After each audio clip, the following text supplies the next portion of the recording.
The future of business belongs to those who adapt quickly and think proactively. To emerge successfully despite drawbacks from the last couple of years, you need a reliable partner that keeps a positive outlook of the future, understands the trends, and is able to elevate your business. A reliable partner that can help you reach your goals and keep your business protected.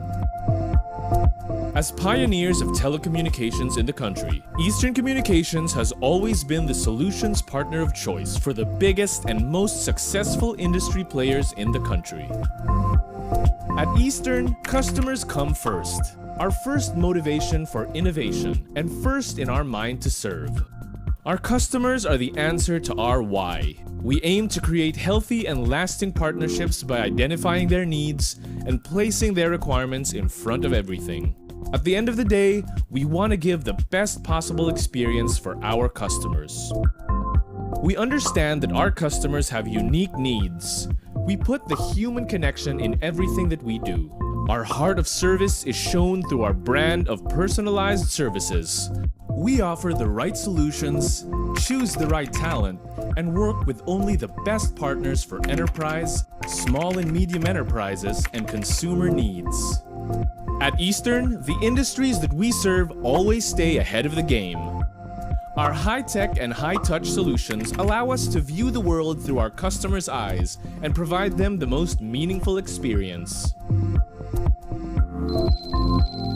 Our data, internet, and voice solutions, which forms our connectivity solutions, provide you with reliable, congestion-free connectivity when and where you need it. Attacks can happen anytime and when you least expect them. But with our security solutions, your network, your data, and your customers' data are protected. Whether it's before, during, or after an attack, we are here to ensure that data risk and security measures are implemented. As we evolve with a fast-paced digital economy, it is essential to be equipped with the most up-to-date and secure cloud computing technology. Our cloud and data center solutions ensure that you have the resources to innovate faster, collaborate seamlessly, and serve your customers efficiently. To ensure that your company resources, the devices connected to your network, can efficiently communicate with each other and other networks and enable you to effectively conduct your day-to-day business operations, we have a healthy suite of products under our network solutions portfolio. Remote work is here to stay. And as this shift in work setup continues, the most reliable business applications should be adapted. With our business applications, your employees can work remotely and maintain their productivity and efficiency. Finally, as your business partners, we provide you with consulting, maintenance, and delivery services to make sure that you have the right solutions to address your business needs with our Eastern services. We have a long-standing commitment to keep a better connected and a digitally secure country. By constantly expanding our footprint, we are reaching and bringing our services to areas where our services are needed the most. We believe that hand in hand, we can forge a much brighter future. Together, let's emerge stronger.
The future of business belongs to those who adapt quickly and think proactively. To emerge successfully despite drawbacks from the last couple of years, you need a reliable partner that keeps a positive outlook of the future, understands the trends, and is able to elevate your business. A reliable partner that can help you reach your goals and keep your business protected.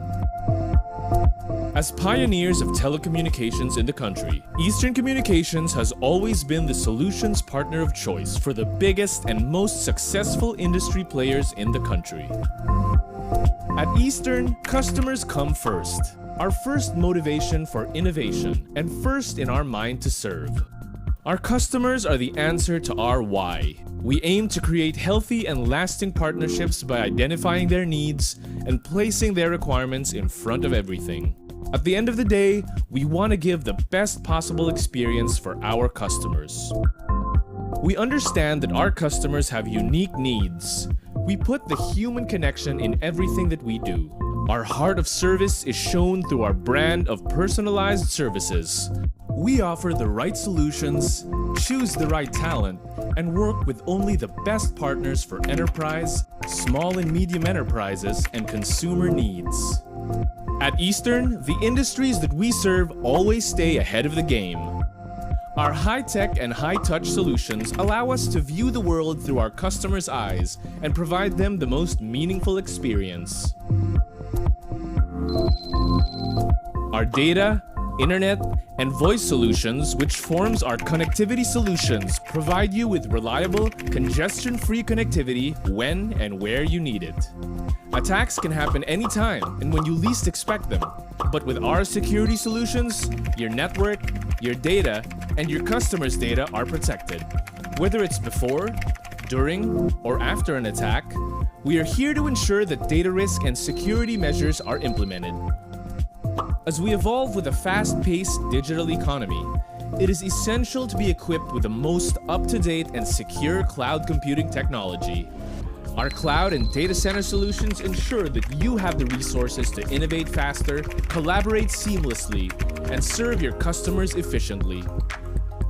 To ensure that your company resources, the devices connected to your network, can efficiently communicate with each other and other networks and enable you to effectively conduct your day-to-day business operations, we have a healthy suite of products under our network solutions portfolio. Remote work is here to stay. And as this shift in work setup continues, the most reliable business applications should be adapted. With our business applications, your employees can work remotely and maintain their productivity and efficiency. Finally, as your business partners, we provide you with consulting, maintenance, and delivery services to make sure that you have the right solutions to address your business needs with our Eastern services. We have a long-standing commitment to keep a better connected and a digitally secure country. By constantly expanding our footprint, we are reaching and bringing our services to areas where our services are needed the most. We believe that hand in hand, we can forge a much brighter future. Together, let's emerge stronger.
The future of business belongs to those who adapt quickly and think proactively. To emerge successfully despite drawbacks from the last couple of years, you need a reliable partner that keeps a positive outlook of the future, understands the trends, and is able to elevate your business. A reliable partner that can help you reach your goals and keep your business protected. As pioneers of telecommunications in the country, Eastern Communications has always been the solutions partner of choice for the biggest and most successful industry players in the country. At Eastern, customers come first, our first motivation for innovation, and first in our mind to serve. Our customers are the answer to our why. We aim to create healthy and lasting partnerships by identifying their needs and placing their requirements in front of everything. At the end of the day, we want to give the best possible experience for our customers. We understand that our customers have unique needs. We put the human connection in everything that we do. Our heart of service is shown through our brand of personalized services. We offer the right solutions, choose the right talent, and work with only the best partners for enterprise, small and medium enterprises, and consumer needs. At Eastern, the industries that we serve always stay ahead of the game. Our high-tech and high-touch solutions allow us to view the world through our customers' eyes and provide them the most meaningful experience. Our data, internet, and voice solutions, which forms our connectivity solutions, provide you with reliable, congestion-free connectivity when and where you need it. Attacks can happen anytime and when you least expect them. But with our security solutions, your network, your data, and your customers' data are protected. Whether it's before, during, or after an attack, we are here to ensure that data risk and security measures are implemented. As we evolve with a fast-paced digital economy, it is essential to be equipped with the most up-to-date and secure cloud computing technology. Our cloud and data center solutions ensure that you have the resources to innovate faster, collaborate seamlessly, and serve your customers efficiently. To ensure that your company resources, the devices connected to your network, can efficiently communicate with each other and other networks and enable you to effectively conduct your day-to-day business operations, we have a healthy suite of products under our network solutions portfolio. Remote work is here to stay. And as this shift in work setup continues, the most reliable business applications should be adapted. With our business applications, your employees can work remotely and maintain their productivity and efficiency. Finally, as your business partners, we provide you with consulting, maintenance, and delivery services to make sure that you have the right solutions to address your business needs with our Eastern services. We have a long-standing commitment to keep a better connected and a digitally secure country. By constantly expanding our footprint, we are reaching and bringing our services to areas where our services are needed the most. We believe that hand in hand, we can forge a much brighter future. Together, let's emerge stronger.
And we are live. A pleasant afternoon, everyone, and welcome back to Reimagining Resilience e-Huddle series.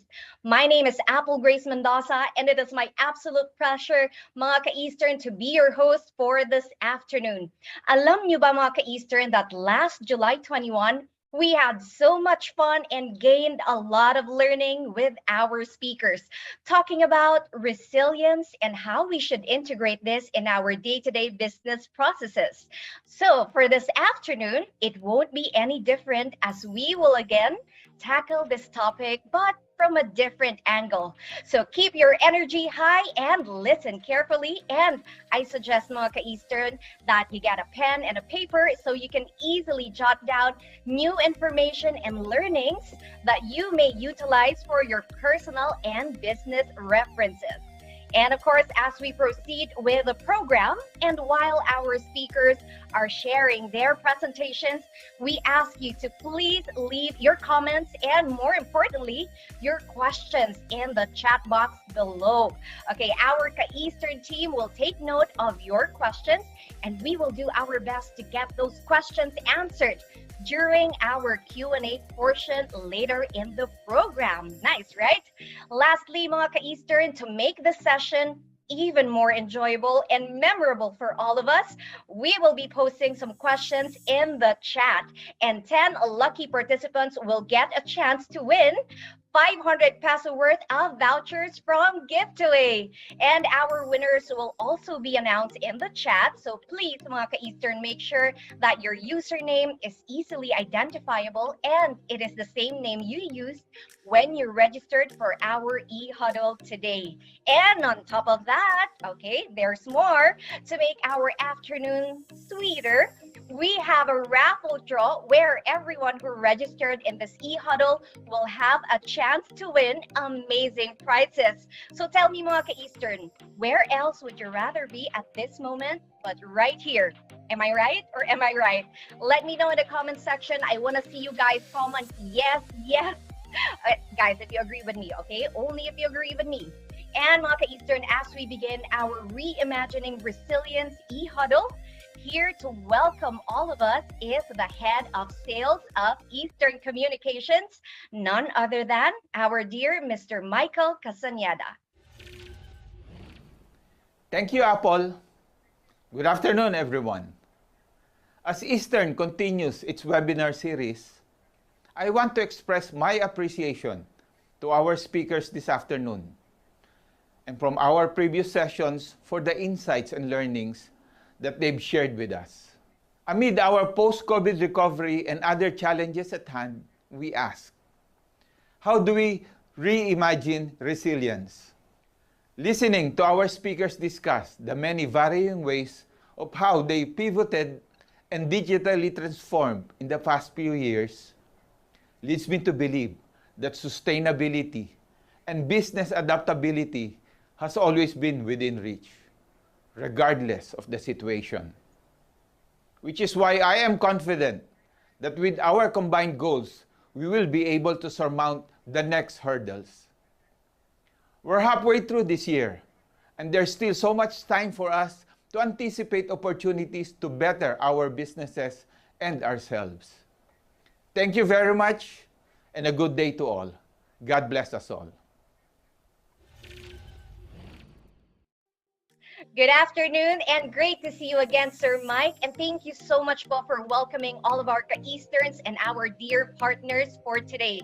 Mga Ka-Eastern, without further ado, let us begin our e-huddle. So allow me to introduce our keynote speaker for today. Here to talk to us about cybersecurity for MSMEs. Okay, our keynote speaker for today completed a PhD in International Relations from the University of Nottingham in 2018. He was also a teaching fellow in cybersecurity and international relations at the Victoria University of Wellington in 2016. Currently, he is an assistant professor at the Department of International Studies at De La Salle University. Mga Ka-Eastern, let us all welcome him with a warm virtual applause, Mr. Francis Domingo. Thank you, Apple, for the introduction.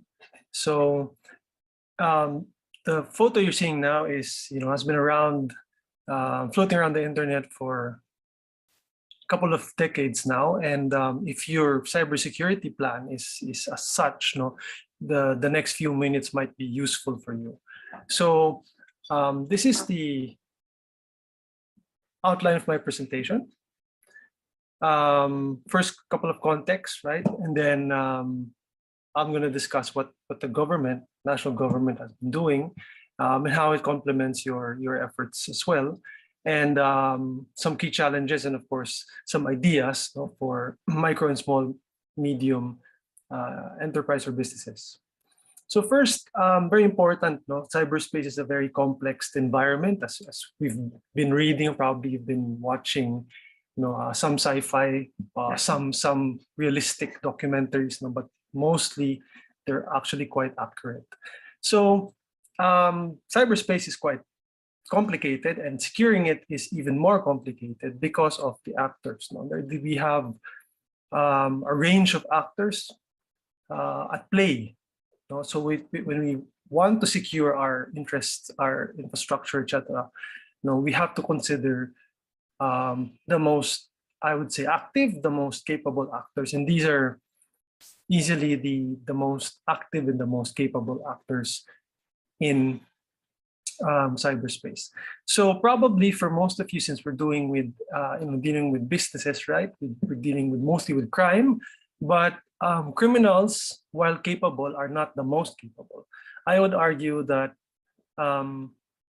governments, nation states, would be still the most capable, and they do attack. They do target businesses, no matter how big, how small, how doesn't matter what profits you are. It's really to get into a specific territory, specific space. For if they wanted to enter specific companies, they could go to another company who has transactions or linkages with that company. So these are examples of your actors, right? We're all familiar with criminals, but we also might be familiar with hacktivists. In 2016, for instance, we have a case where Comelec was hacked by anonymous Philippines, was considered to be activists online. We also have, as context, cyber weapons. Now, why is this important? We're not really into technical in this presentation, but it would be also crucial what type of cyber incidents you've been encountering. You've heard of probably denial of service, website's not working, website is down, probably a glitch, maybe not, maybe it's an orchestrated intrusion. So these are examples, and you probably heard of advanced persistent threat, or APT. So sounds like tennis, but it's really quite sophisticated. So APT is commonly used by, powerful nation states. Russia and China being two of the most prominent, and the United States, being the most prominent of which. So these are examples, again, for context. Now, I would, in this presentation, I would argue that there are three types of activities that actors conduct in cyberspace. You could list them down, but if you want to categorize them, I would place them into three. Right. So the first one would be espionage, right? So whether it's espionage, James Bond, Jason Bourne, these are all part of espionage. But in this case, actors in cyberspace target even small businesses. So that's all part of cyber interactions. So in this case, I have two examples, right? So one is quite prominent. 2013, you have a guy named Edward Snowden revealing that the United States government has been spying on, anyone and anything, spying on anything it wants to, or anyone it wants to, using different actors, different companies rather, service providers, as you can see in the slide. Won't be elaborating as much, but it's all part of the 2 million documents revealed by Edward Snowden, leaked by WikiLeaks and revealed by Edward Snowden. Another example is against the Philippines, where you have actors in 2019, what you we now know of as APT10. No? These are cybersecurity companies like McAfee, Kaspersky, labeling them as such. No? APT10, no? Being linked to China and being targeted, no? Including, but they didn't mention, private organizations, bigger companies probably working with government. The second activity is subversion. No? So picking up the pace a bit. No? So we know of disinformation in the Philippines. We know of, probably know of foreign interference in 2016 in the United States. So what can probably be most salient for your company is that the prominence of fake news and disinformation against your company, regardless of the size. No, so it could be brand reputation, it could be employees. No, so these have been happening for quite some time, and cyberspace is actually quite a prominent environment for subversion. The third one would be sabotage. No? So for private companies, one of the bigger prominent cases is here in your right. You have cyber operations against Sony Pictures Entertainment in 2014 when North Korea wiped the entire database of Sony Pictures, right? Because of the movie, The Interview, which is the movie about Kim Jong-un and North Korea. So it's politically motivated, but they do target companies as well.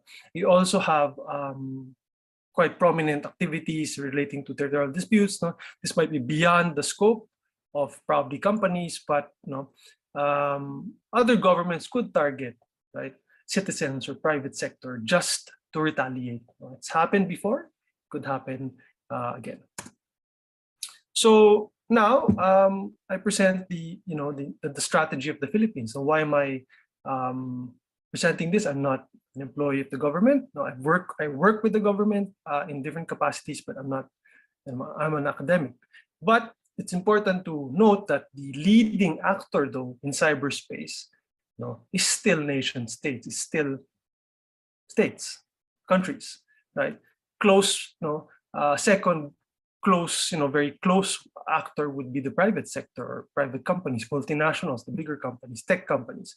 But regardless, the environment, cyberspace, you need the entire society mobilized if you want to secure your interests, whether it's business interest, political interest, social interest, identity, privacy.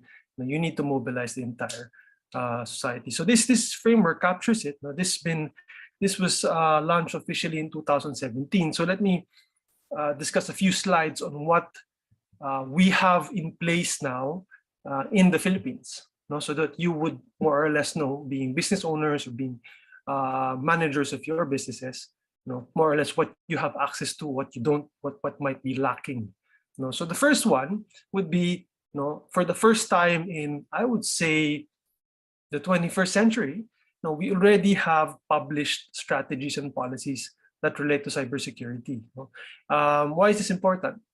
We need to know what's happening. We need to know what the government plans to do, or what is the government implementing, what type of measures, so that we can access it, or we can leverage it to our advantage, right? So these are just the main documents. You have the anti-crime, probably more salient for businesses. The PNP anti-crime, cybercrime group, quite prominent, very wealthy in resources, right? Also quite active. We also have the National Cybersecurity Plan.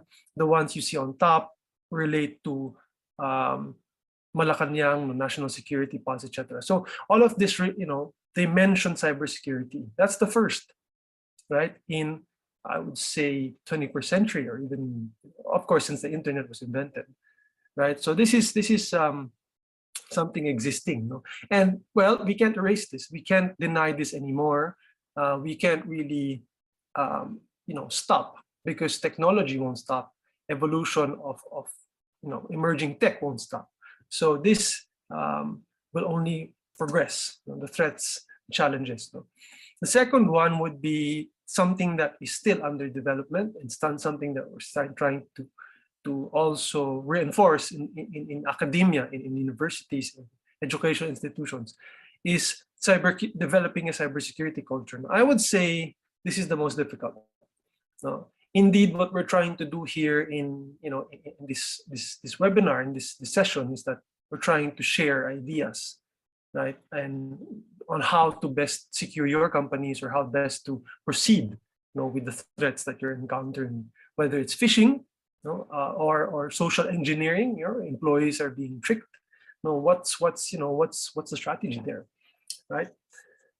So these are some campaigns. The one on the left would see the cyber maturity index. This is based a group, a think tank in Australia. The Philippines is not really highly ranked here, primarily in terms of cyber security culture, primarily because while the government is trying to push, changing the behavior modification, ideas about cybersecurity is very difficult to push, to what Filipinos. The common notion still is cybersecurity is about technical measures, when in fact, as we've been discussing in the past few minutes, it's not.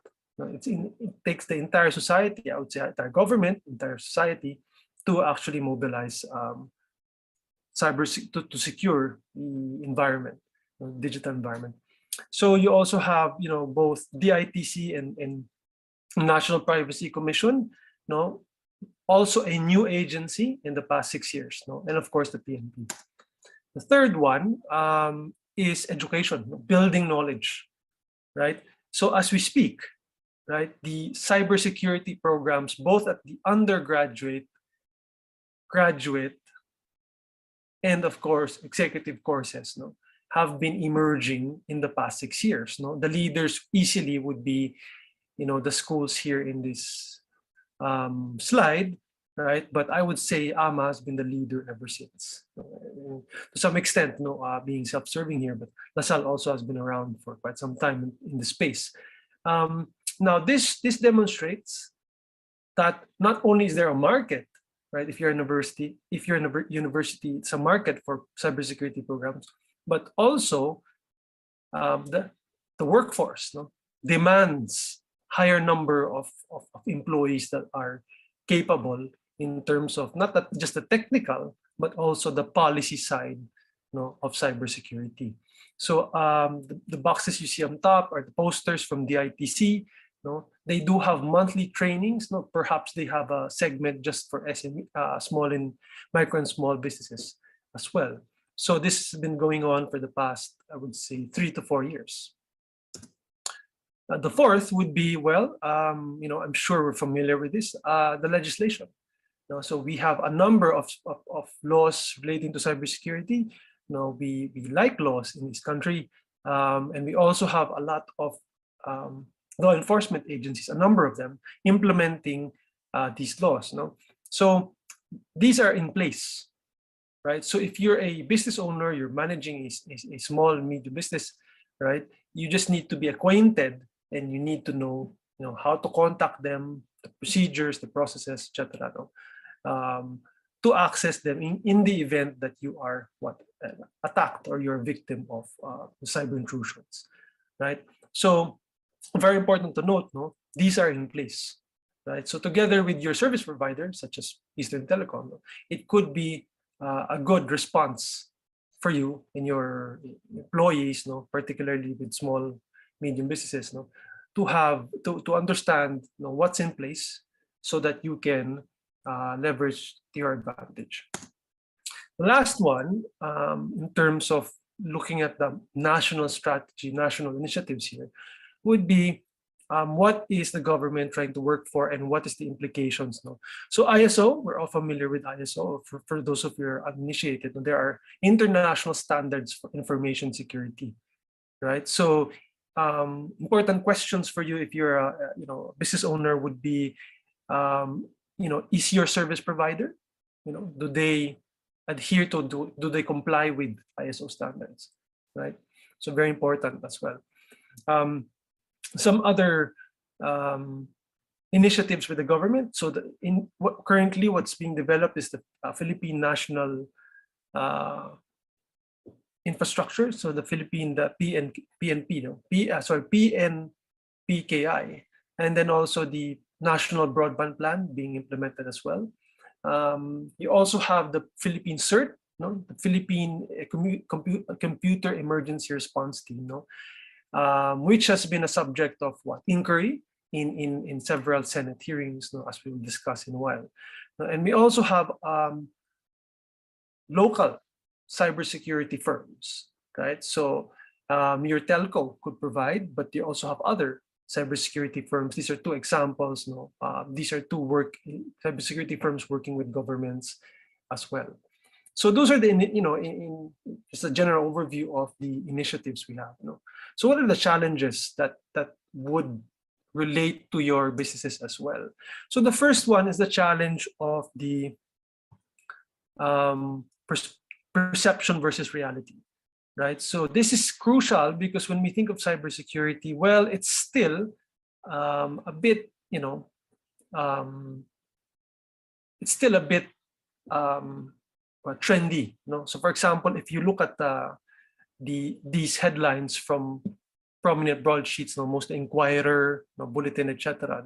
So you would see still that the debate here in the Philippines, or the perspective, is still that we can actually wage war in cyberspace. How does that relate to your businesses? Well, businesses would be targeted if you're talking about war, like in Ukraine and Russia. However, and this is crucial, cyber war, this idea, for example, of waging war in cyberspace, is a myth, right? This is my research. I've been studying it for 10 years or more, and this is a myth because cyber interactions are not kinetic. So that's why I was talking about the gap between perception and reality. Consider the second headline here. PNP stepping up cyber patrols. These are very genuine initiatives. However, the problem is, when you do a patrol, though, you need to know the universe. Right? The problem with the internet is that we don't know the universe. There's no universe for the internet. No one can define that. Right? No one can shut down all the extremist websites. Right? I mean, so these are big challenges that, in terms of mindset, and this could be applied to, all different types of businesses. For example, what you can and cannot do in the internet. Mostly, when you talk about, for example, cybercrime, it has to do a lot with human beings rather than technology or hackers, quote unquote. So again, mindset versus reality. If you consider the third one, board level executives here. So Sophros, a prominent cybersecurity company, they did a survey, and majority of executives in the Philippines, according to their survey, assume that they'll never be attacked. So again, perception versus reality, right? While the government, researchers, specialists in this field, would readily tell you that you will be attacked. It's just a matter of when. Of course, the magnitude could differ, but it's just a matter of when. So to assume that you'll never be attacked is already a problem, right? That we need to discuss. The second challenge would be what I call, and what I usually study, is the technology policy gap, which needs to be extensively discussed, but I'll just rush through it quickly. So this could relate to businesses, though this might seem fixed on government, pero it basically, technology policy gap is the gap between people who are technical, well-versed in cybersecurity, the technical measures, for example, what type of viruses are we encountering, what type of the attack vector that we're trying to manage, for instance, and the people who are making policies, the business owners, CEOs, etc. Right? Because you don't always get leading, CEOs or C-level managers or business owners. They're not always very technology savvy, right? So that's the gap. So my example has been, discussed in several areas, but I just, quickly discuss this. So in 2017, we have a cybersecurity plan, right? And then we have the emergence of new telcos, such as the one mentioned here in the slide, right? And while these new tech companies are coming to light, no, you have the Senate, you have the government, no, asking big questions. Are we prepared, right, for any cyber intrusion, cyber attack? Are we prepared, in the event that another powerful nation state would be spying on us, etc. No, and what was revealed in December 2020 was that we didn't have a cyber defense plan. We didn't have a cyber plan, strategy for cyber security, and yet we did. Right? I just showed you several minutes ago. So you see the gap between, the authorities in this country and the technical side, right? And the gap was even more prominent when, the DITC, in the event, in the process of investigating, who was attacking media outlets in the Philippines, traced the attack to, unfortunately, the Philippine military. So we went from no cyber capabilities, second headline, to clearly some cyber capabilities in the third headline, which highlights the confusion and the gap that is happening not only in government, but it could also definitely cascade to the businesses, particularly in the event of massive national level cyber attacks.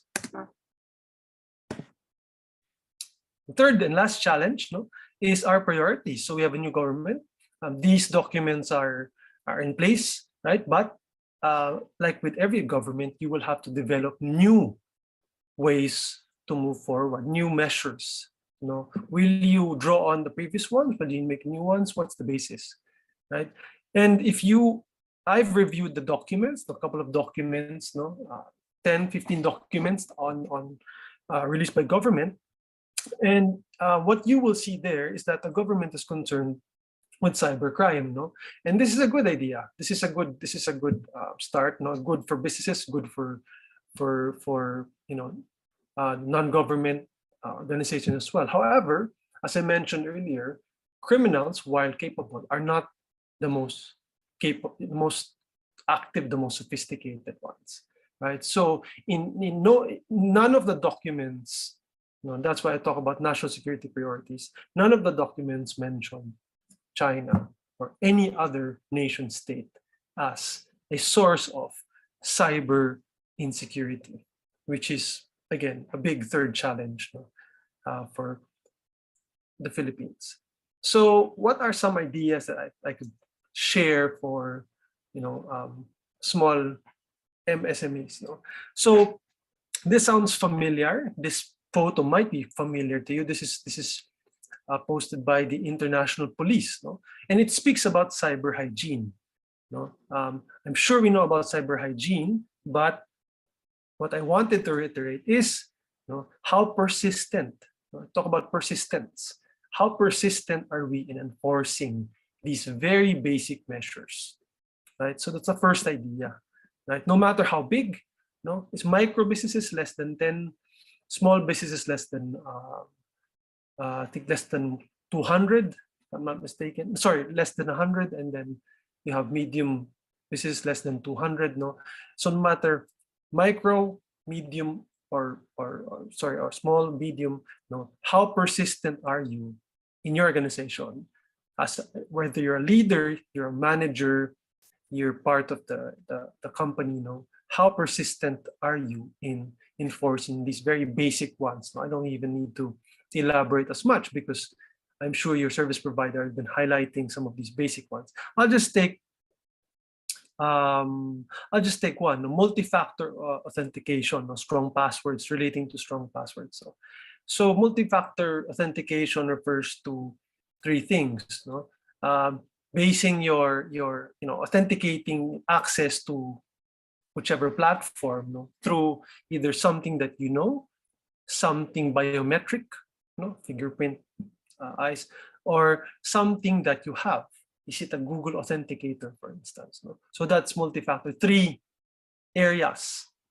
Each area could have variation source of your password of authentication, right? So quite simple, really straightforward. But how persistent are we conscious about these measures? Second one is resilience, right? So this is the theme, I guess, of the discussion today, and then the theme of DITC, right? The cybersecurity strategy is resilience, right? So this is a framework, right? So I will not overwhelm our audience with frameworks, but this is a framework that is used around the world, right? So surprise, surprise, it was developed by the United States, no, and this particular one was released in 2019. No, it's the identify, protect, detect, response, recover is been around for a while, but the substance has been changed. No, the issue here is that do we have a plan? No, we will be attacked. Do we have a plan? And how do we implement the plan, right? So two areas here. Do we have a plan? No, and how do we implement the plan, for resilience? No? So you will assume, it's best to assume that you will be attacked, no matter what type of attack, you will be attacked. It's just a matter of time. Now, the question is, do you have a plan? And do you know how to implement the plan, right? So in terms of resilience, this is, there are frameworks, and this is the most prominent one, that you can access, you can read about. It's not really rocket science, right? And to my last point here, it's important to engage, right? You have a framework, you're persistent, you have a framework, you can engage. There are people that we can talk to, that we can depend on, and are trusted stakeholders in cybersecurity. So clockwise, you have the DITC, right? If they're too busy, then you can always have your service provider, right? In this case, Eastern Telecom. You can also educate yourself, very important, time-consuming, sure, but great investment, right? Especially if you're a business owner, great investment. So this is an example. The upper right, this is in Binil. This is an executive course. It's not really a master's degree or a full bachelor's degree, so you can take your time here. And of course, you have also nonprofits, right? Nonprofits that focus on cybersecurity, that could help you with what understanding how you were attacked and what type possible actors that could attack you, right? So three things: persistence, engagement, and resilience. Sorry, persistence, resilience, and engagement. Is what I wanted to leave you with, right? So with that, thank you for your attention, and hand it over to Apple. Thank you. Thank you, Sir Francis Domingo, sir, for sharing your knowledge and expertise with all of us listening to you right now. It's really interesting, mga Easter, knowing who and what the drivers and actors are in this arena, right? And the better we know them and acknowledge their existence, the better we can keep our accounts safer. Sure, the government has initiatives and legislations to protect us, but I think they can only do so much, coming from a personal perspective. And of course, the presence of these hacktivists who have sophisticated knowledge and tools make not just the government or the businesses vulnerable, but even more ordinary citizens who might fall in their, targeted category, as they say. So what can we do about it, mga ka-Eastern? Do we have a leg up against these attacks? Don't you worry, because our next speaker will be helping us out about that later on with our array of solutions portfolio. And again, don't forget to practice cyber hygiene as good as we practice precaution in the now normal. Okay, so again, while Sir Francis was sharing his presentation, mga ka-Eastern, we hope you also got the chance to participate in the trivia questions happening in the chat right now. And if you did, I hope you guys did, you'll get a chance to win 500 peso worth of vouchers from Giftaway. And again, our winners will be announced in the chat box. So make sure that your username is easily identifiable and it is the same name you use when you registered for our e-huddle today. So right now, mga ka-Eastern, I'll take this moment to congratulate all of our chat Q&A winners. A big congratulations to you guys. Cheers, everyone. Don't you worry, there's more later on. And of course, while the energy is high and contagious in the comment section, so just keep on coming with all those happy cheers in the comments. Maka Eastern, get ready because we are going to announce our first set of raffle winners. Okay, so quick reminder to all of our Ka-Easterns listening right now, the moment you signed in for our e-huddle today, automatically gives you a chance to win our raffle prizes.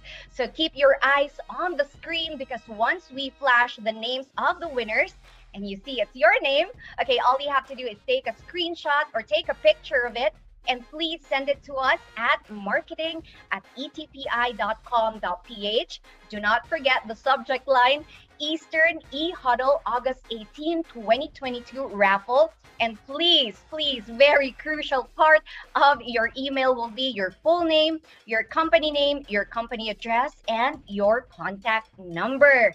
And I hope you guys were able to catch that. Don't you worry, we'll do a quick rerun about it later on. So, are you ready, mga Ka-Eastern? All right, so I'll be announcing the first set of our raffle winners. We will be picking 2 lucky e-huddle participants who will be receiving how much? 2,000 peso worth of e-gift certificates from Giftaway. Okay, so I know you guys are waiting for this one. Okay, we are going to be flashing the first name of our first raffle winner. And he is, or she is,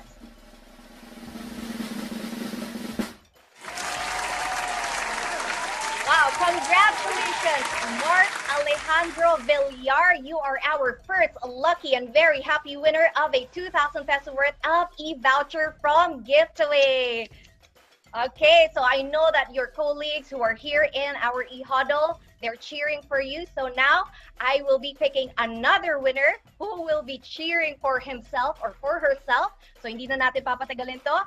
Who is our second winner of a 2,000 peso worth of e-gift voucher from Giftaway?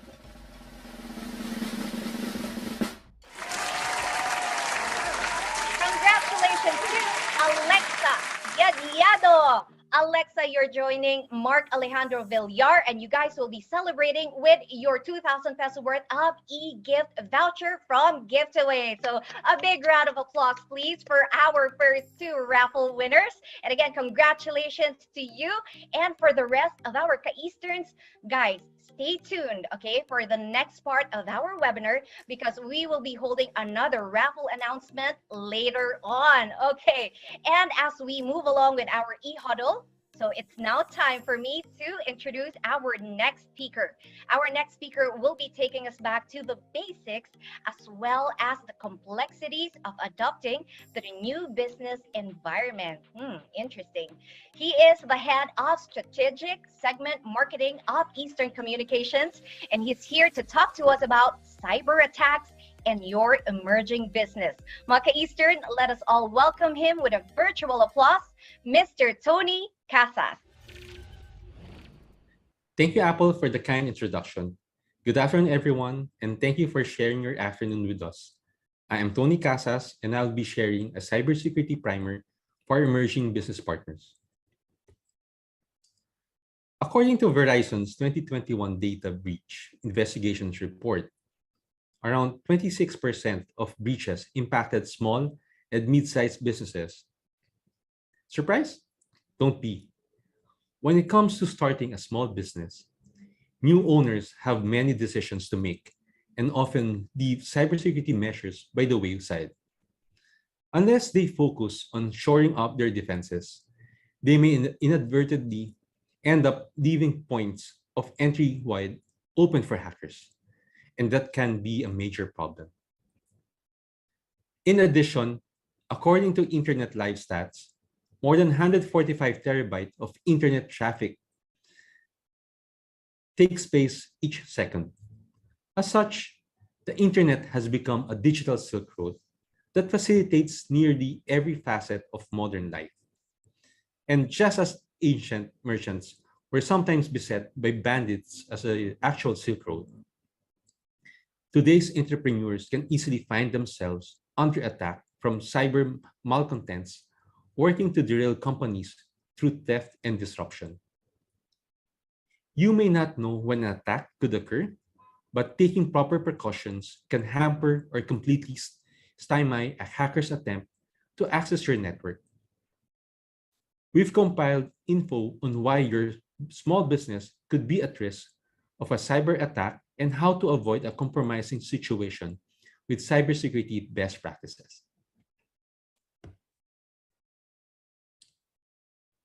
And here is an infographics of what SME face when it comes to cybersecurity threats. So I'm gonna pause for a while so that you can take note of these numbers before I proceed to my presentation. Okay, so let's proceed. So why do hackers go after SMEs? Any guess from our partners this afternoon? Kindly type them in the comment box. Okay. And before I answer that question in the previous slide, let me share this first by a report by IBM and Ponemon Institute. They found that the average cost of a data breach increased by 10% in 2021. And Verizon's data indicates that the cost of 95% of incidents for SMEs fell between $826 to roughly around $653,000. And what's more, these businesses often lack the resources to defend themselves successfully from attacks.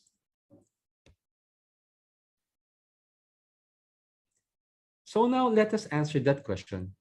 According to Stephen Cobb, an independent researcher and consultant who studies technology and risks, said that small businesses fall into hackers' cybersecurity sweet spot since they have more digital asset to target than an individual consumer has, but less security than the larger enterprises. Couple that with the costs associated with implementing proper defenses, and you have a situation primed for intrusions.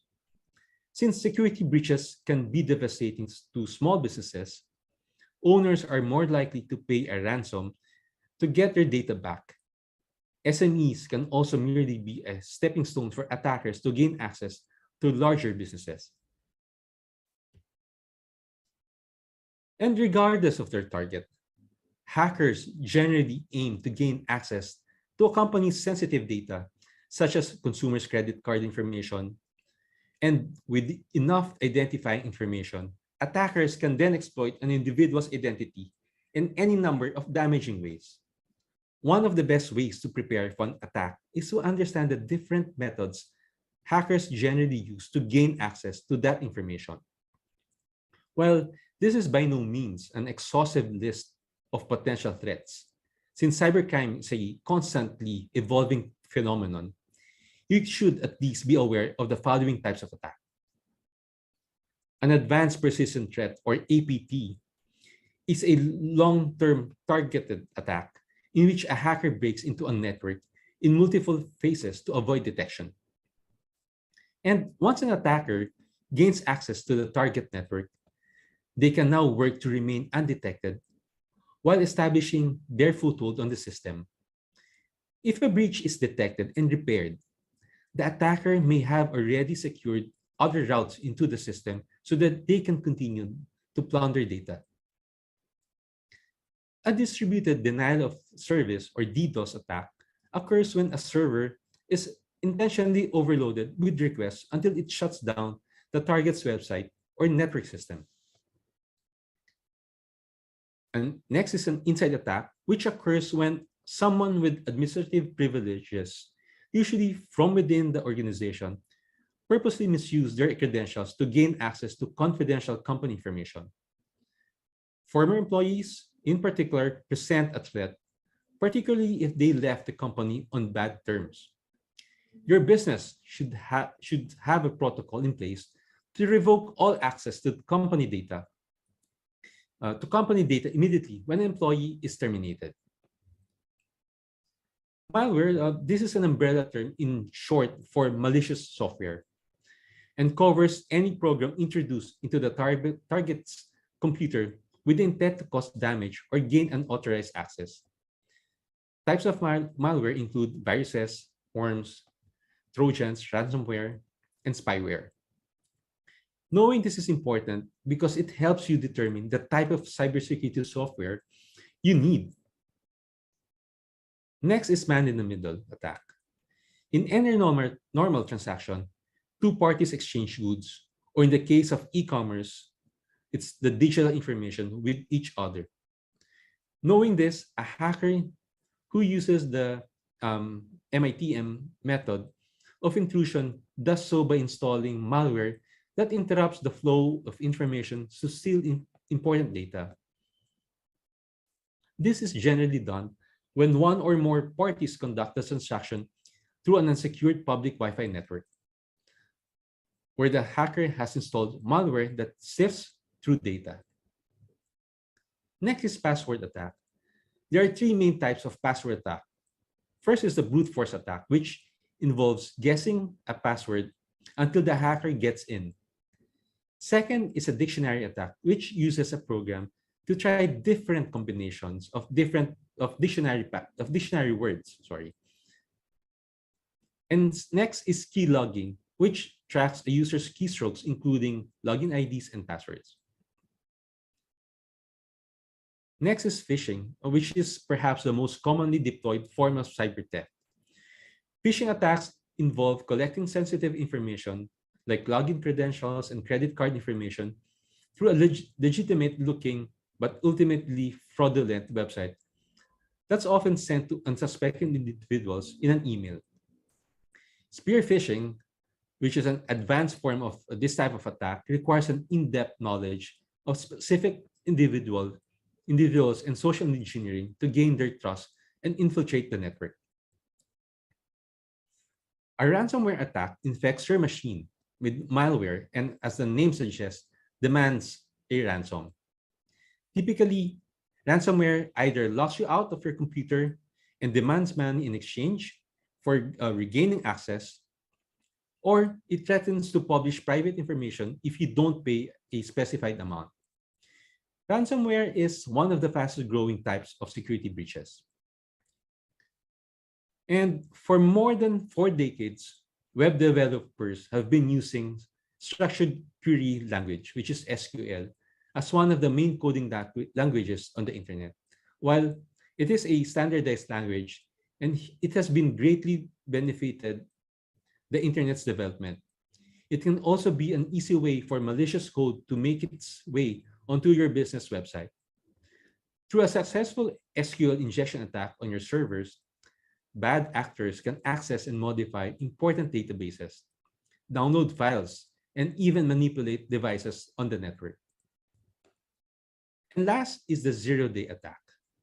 Zero-day attacks can be a developer's worst nightmare. They are unknown flaws and exploits in the software and systems discovered by hackers before the developers and security staff become aware of any threats. These exploits can go undiscovered for months or even years until they're discovered and repaired. So now the question is, how do we secure our networks? As more companies grow their businesses online, the need for robust cybersecurity measures grows in lockstep. According to Cybersecurity Ventures' 2022 Cybersecurity Almanac, worldwide spending on such products will increase to cumulatively $1.75 trillion for the period 2021 to 2025, up from $1 trillion cumulatively from 2017 to 2021. Small businesses looking to ensure their networks have at least a fighting chance against many attacks should be open to installing basic security software. Antivirus solutions are the most common and will defend against most types of malware. A hardware or software-based firewall can provide an added layer of protection by preventing an authorized user from accessing a computer or network. Most modern operating systems, including Windows 10 and 11, come with a firewall program built in. Cobb, the security consultant, suggests businesses should invest in 3 additional security measures along with those more surface level tools. First is data backup solutions. This would ensure information compromised or lost during a breach can easily be recovered from an alternate location. Next is an encryption software. To protect sensitive data, such as employee records, client, customer information, and financial statements, businesses should consider using encryption software. Two-step authentication or password security software. Use these tools with internal programs to reduce the likelihood of password cracking. As you begin considering your options and the security measures you'd like to implement, it's generally a good idea to run a risk assessment, either by yourself or with the help of an outside firm.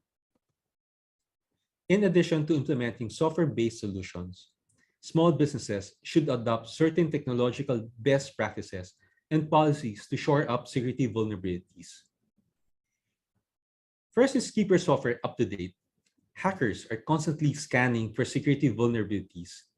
Cobb said, and if you allow these weaknesses to linger for too long, you're significantly increasing your chances of being targeted.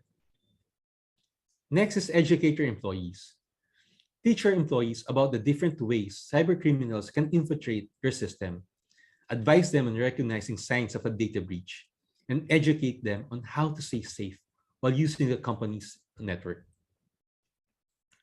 Next is implement formal security policies. Putting in place and enforcing security policies is essential to locking down your system.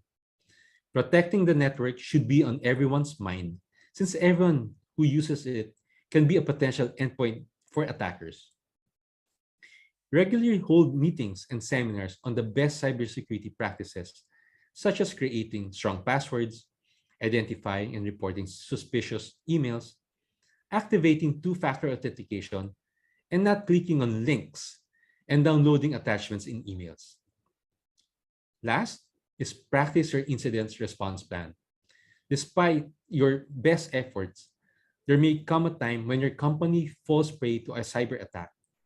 If that day comes, it's crucial your staff can handle the fallout. By drawing up a response plan, an attack can be quickly identified and quelled before doing too much damage.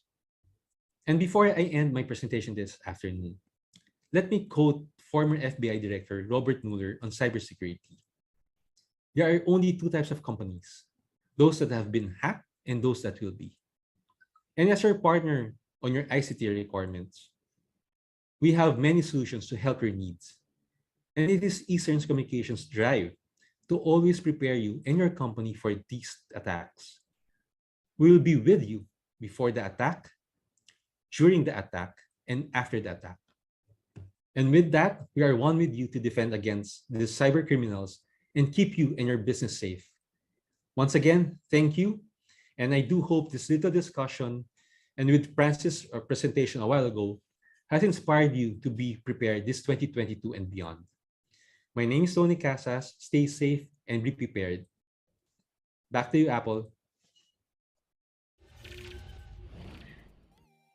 Sir Tony Casas, informative and easy to digest. Those are the 2 important ingredients in making sure our audience engagement is at its peak. Again, maraming salamat, Sir Tony Casas, for sharing your expertise with the rest of our Ka-Easterns for this afternoon. And our dear partners, if you are curious about strengthening your communications and security tools, you can easily reach out to us by sending us a message through our social media and email. It's at EasternComPH, or you could easily talk to your account managers now.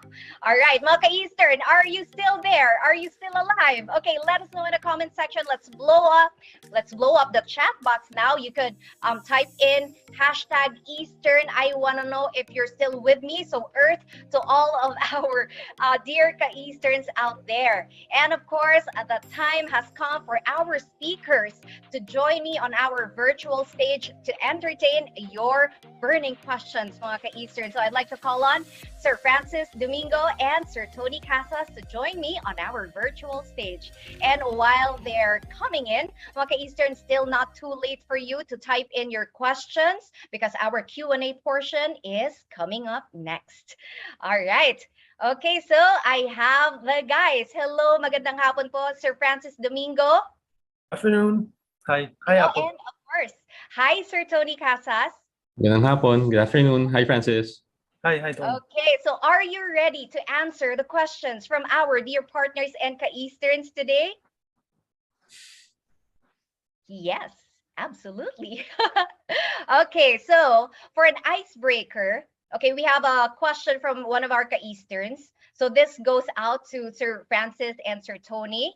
So I think we're going to be hearing from Sir Francis first. So Sir Francis, ito po yung tanong ng ating dear ka-Eastern for you and for Sir Tony. So now that everybody is going back or getting back to the now normal, what would you say is the most important thing for a business to do to be protected from attacks?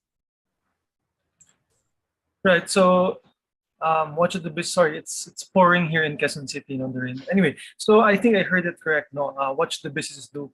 So easily, no, a checklist would be useful. No, Tony mentioned, we both mentioned cyber hygiene. No, so to make it a routine, a daily routine, like taking vitamins, right? Have a checklist. No, very easy. In the workplace, no, for your employees, if you're the business owner, have a checklist.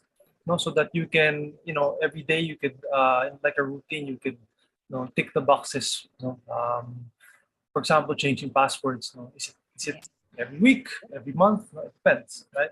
So have a checklist. Make a routine. That would be the best way, I think. Thank you, Sir Francis. So there you have it, our dear ka-Eastern. Make a checklist, practice cyber hygiene, and change your password every now and then. Okay, now, Sir Tony, would like to hear from you, sir, if you have an additional tip for our ka-Eastern who's asking this question. What can our business do to be protected?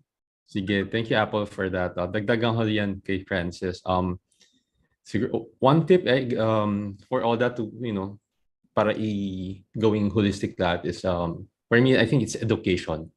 Okay. So no matter what technology you may have, or whatever cutting edge solutions you may find, if your people don't do the right thing, or it will be a challenge in the future. So we need to openly communicate the dangers of cyber attacks to our employees and be able to remind them to be extra vigilant. Remember, they are not only taking care of the data of the company, but more importantly, they are also protecting their clients as well, and the client's trust, which can never be, which we cannot break for that.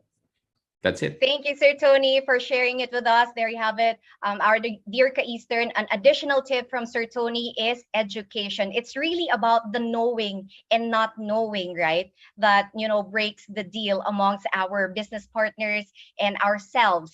So it's really important that we equip ourselves with the basic knowledge and tools so we can protect our businesses and of course our clientele.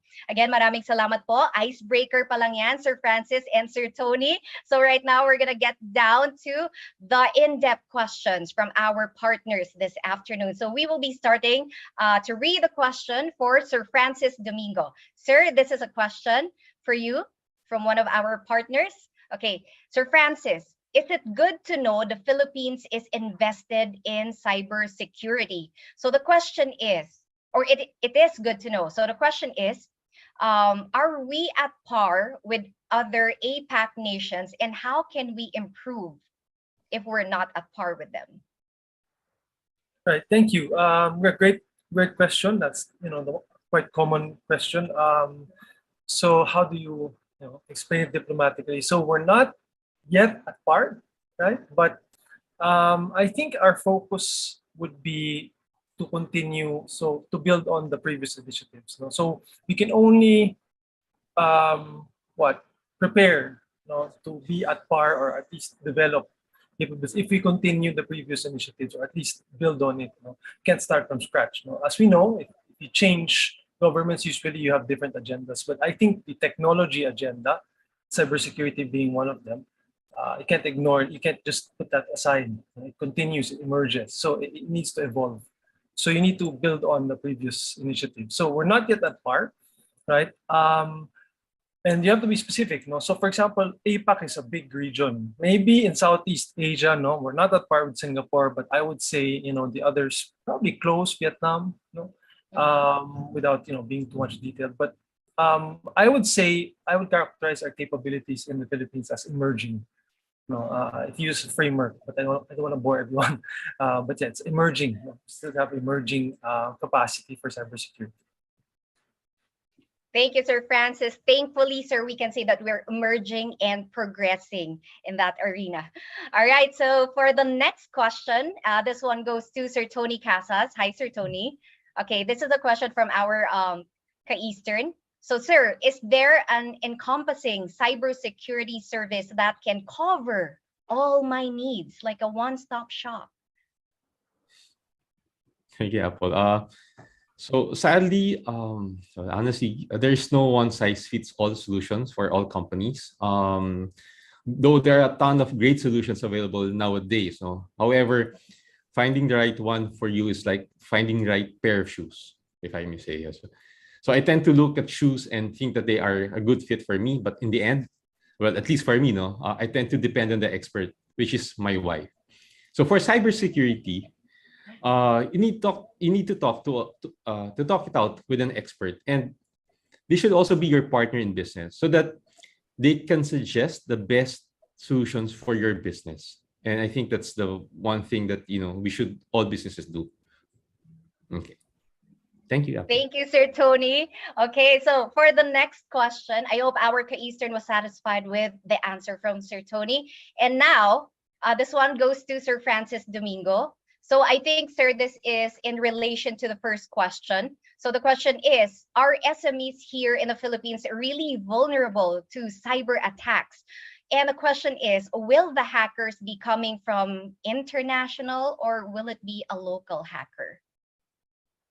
Right, thank you. Yes, so SMEs are small, medium, or micro, small, medium enterprises are all, regardless of jurisdiction, that's the general statement, are vulnerable, because the idea is, the presumption is that they're less capable. That's why we're having this webinar. They're less capable because, for instance, multinationals would have their own unit, SOC, Security Operations Center, for instance. But smaller businesses won't have that. It's too expensive. So you would outsource it in your service provider. So yeah, so they're vulnerable. And sorry, what was the other part of the question? So are they vulnerable? And yeah, and they have a question. They're just confused. Like, will the hackers be international hackers or local hackers targeting them? Difficult to say. So there's so geography is not really, it's complicated when it comes to cyber operations. You can route it to different jurisdictions. That's what North Korean hackers do, whether they're government sponsored or not. But usually, it could be, a loose attack. For example, email spam. You made a mistake of clicking. That's a general attack. That's not really targeted to your business, but if an employee, for example, clicks on it, it could, inject malware in the system. So that's a general attack. These email phishing attacks are just general attacks to try to lure people. They don't really target. Another thing could be, well, if you do have disputes, right? That's not usual in Manila, in the Philippines, right? It's not usual that people use cyber means to retaliate, pero it could for hackers, for example, criminals, right? So, doesn't matter which jurisdiction, but you are vulnerable. It really depends on probably think about your security circumstances. That's one, and also your technological engagement, so in the email spam, etc. Thank you, Sir Francis. So to our dear Ka-Eastern who asked that question, so geography aside, we are all vulnerable to cyber attacks. So what we can do is we encourage you to invest on your security tool. So don't think of it as another expense to let out, but think of it as an investment to protect your business and your clients. So now we're going to be moving on to, I believe, the last question for our Q&A segment. And this one goes to Sir Tony Casas. Hi, Sir Tony. Hey. Hi, So this is your question, sir. They say many vulnerabilities are the fault of people. So how do I keep my people educated? Okay. So, yes, okay. So many attacks are caused by human error. And while, of course, there are vulnerabilities here and there, it could be due to someone delaying, I guess, critical update to the system or such, or maybe because someone visited a questionable link or website, as Francis nga mentioned, diba, nag-open siya ng file. No? So surprisingly, a lot of attacks aren't even all that high-tech, such as the ones we see depicted on TV. Sometimes it could be a simple phone call wherein the receiver, shares information, and it could be, the information could be used to a company, or as mentioned a while ago, na-click nga niya yan. So it opens up to malicious software being, imputed doon sa system. So I guess for us, I suggest is, babalik lang ulit ako, the best defense really is to keep our people educated. Keep them informed what's happening, and you have to update them, like in what's happening here in the office, right? Our security team keeps us informed of what's happening. If there are emails, a malicious email, they also inform us so that we will be aware na don't click na the email, right? So that's one. And we have to make sure that our company is safe so that our customers will be safer when they do transact with us. So that's it. So good luck, guys, and talk to us. Actually, talk to us to Eastern so that we can help you with that. Thanks, Apple.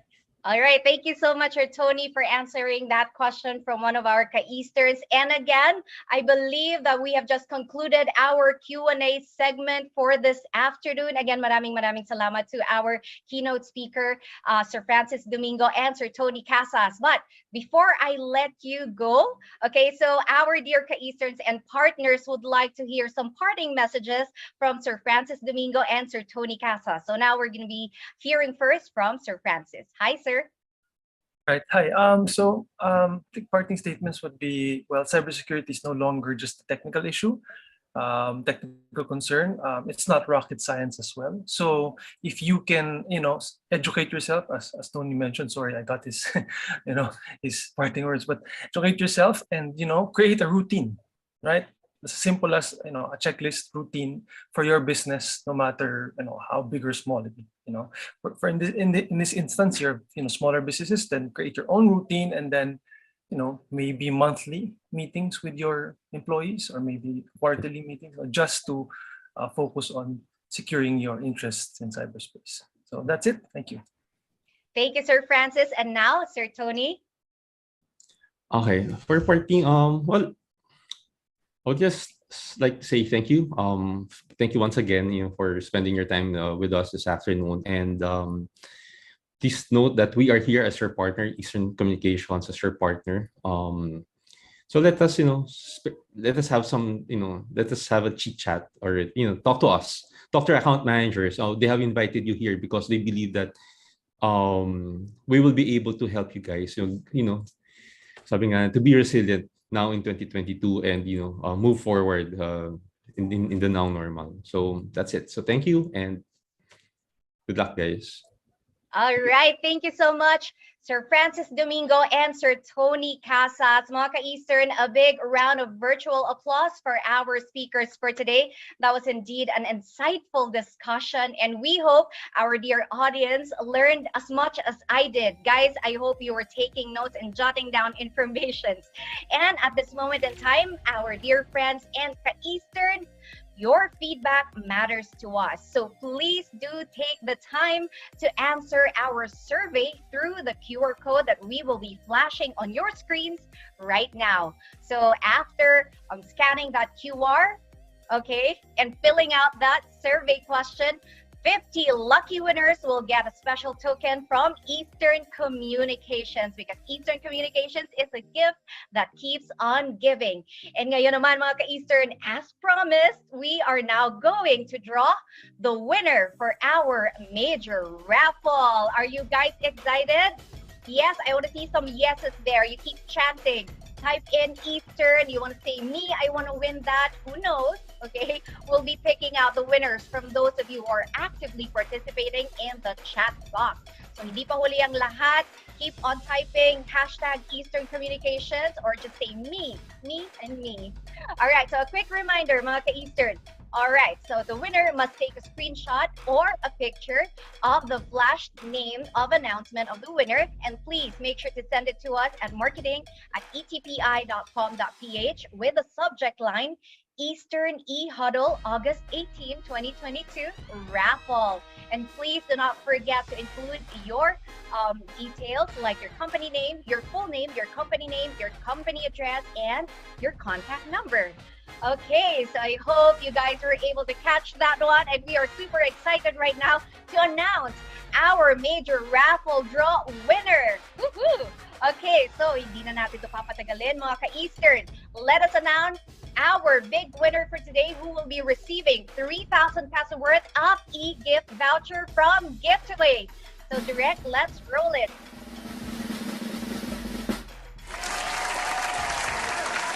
Wow, congratulations to our major raffle prize winner, Miss Grace Pabayo. Miss Grace, you are our proud winner of a 3,000 peso worth of e-gift voucher from Giftaway. So again, mga ka-Eastern, congratulate your colleague, Miss Grace Pabayo, and our first two minor raffle winners earlier in our raffle. So again, a big clap for all of you guys.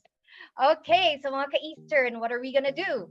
So that is it for today. Our eHuddle Reimagining Resilience has unfortunately come to an end just for today. But before you go, please do take the time again to answer our feedback form. So we will be flashing another QR code. So again, after you fill out the survey form, 50 lucky winners will get a special prize from Eastern Communications. So I'll give you a quick second to grab your cell phones and scan that QR code now.